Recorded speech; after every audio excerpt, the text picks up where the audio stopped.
L'information que je voudrais partager avec vous est en anglais. Mais je vais traduire pour ceux qui ne comprennent pas. D'abord, écoutons la vidéo. Christian leaders are calling on Prime Minister Benjamin Netanyahu to stop a bill proposed by members of his coalition to make it criminal to tell people about Jesus in Israel.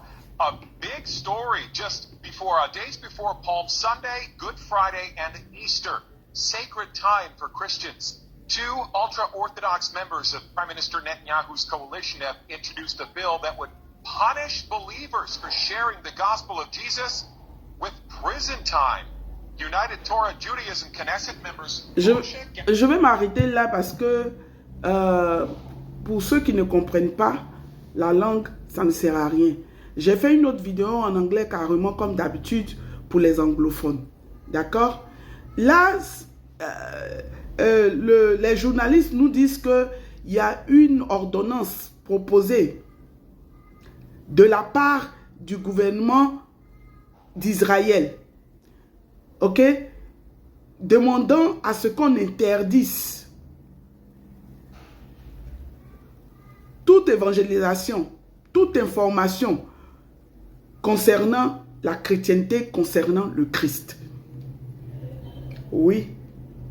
L'actuel gouvernement de Netanyahou demande qu'on ne parle plus de notre Seigneur et Sauveur sur la terre d'Israël.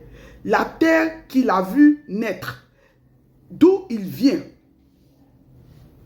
sera, si l'ordonnance passe, privée de toute information, privée de toute conversation le concernant la religion chrétienne. Ça va même jusqu'à une sanction d'emprisonnement de 1 à 2 ans si nous voulons. S'ils veulent, là-bas en Israël, les chrétiens d'Israël veulent inculquer cela, la Bible, veulent éduquer les enfants basés sur la Bible, les paroles bibliques à leurs enfants. C'est-à-dire, tous ceux qui sont en dessous de 18 ans, si vous leur parlez du Christ, si vous leur parlez de la chrétienté, si vous leur parlez de la Bible, vous êtes passif d'emprisonnement de 1 à 2 ans. C'est grave. C'est grave parce que c'est là-bas se trouve la source de la chrétienté.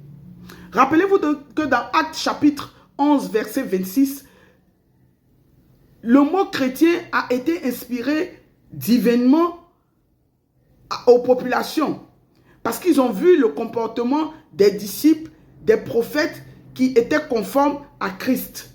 C'est là ils disent, mais ceux-là ils font comme quoi? Comme Christ. D'où le nom chrétien. Et la chrétienté, bien sûr, est venue du vocabulaire linguistique. D'accord? Donc aujourd'hui, concrètement parlant, si l'ordonnance passe, il n'y aura plus de pèlerinage en Israël.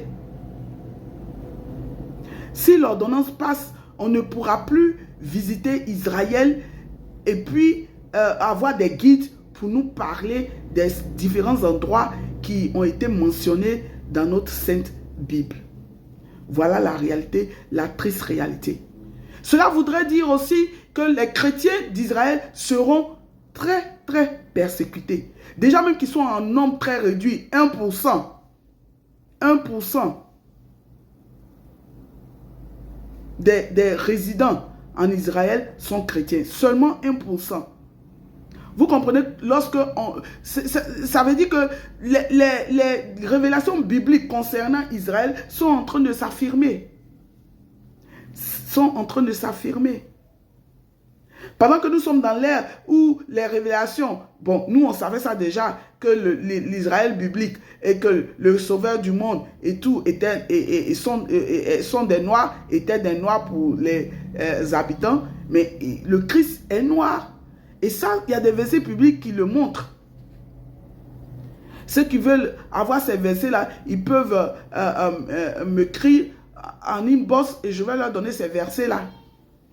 Parce que ce n'est pas tout le monde qui est intéressé. Mais si vous voulez en savoir plus, écrivez-moi, je vais vous dire. les différents versets. Ça n'a pas été inventé. C'est parce qu'aujourd'hui, le grand Poutine a parlé de ça que tout le monde maintenant s'intéresse. Mais nous, on a parlé de ça pendant des années. Avant nous, il y a eu des gens qui ont parlé de ça. Quand je vous dis que le vrai nom de notre Seigneur et Sauveur, c'est Yeshaya, personne ne me croit. Ce qui veut dire celui qui vient au nom de Yahweh. Parce que, écoutez, si sa race a été changée, son nom ne peut pas être le même. Évidemment, ils vont changer le nom pour ne pas qu'on attire l'attention. Parce que le nom est différent des noms occidentaux. Voilà un peu. C'est vrai que on dit ça n'a pas d'importance. Mais c'est important de savoir la vérité. Autrement, ceux qui ont changé sa race, qui ont changé les personnages, les personnages bibliques, qui ont changé la race des personnages bibliques, n'auraient pas dû le faire si ce n'était pas important. Ils n'auraient pas dû changer. Mais c'est parce qu'ils ont vu une importance, c'est parce que c'est important qu'ils ont changé. Donc pourquoi est-ce que ce n'est pas important de connaître la vérité? Vous voyez où ce n'est pas juste. Et cela, ce genre d'information, ce genre de réflexion-là, malheureusement, vient des chrétiens. Honte à nous. Honte à nous. Mais bon, que voulez-vous? Que Dieu nous aide, qu'il nous garde. Et je voudrais mentionner que nous devons prier. Prier parce que l'Église est fortement attaqué. C'est ça qu'on parle d'antichrist et ça vient de plus en plus et cela va se faire constater de plus en plus chaque année jusqu'à ce que le Christ revienne parce qu'il reviendra. Parce qu'il reviendra. Si la religion chrétienne n'était pas la vraie religion du ciel, elle ne serait pas aussi persécutée, elle ne serait pas aussi attaquée, elle ne serait pas aussi, la Bible ne serait pas aussi falsifiée, manipulée. Quelque part, c'est parce qu'il y a la vérité qui est en train d'être caché par un certain nombre de groupes. Mais Dieu merci, comme Yeshaya l'a dit dans Luc chapitre 8, verset 17, tout va se savoir, rien ne restera caché. Shalom, que Dieu vous garde.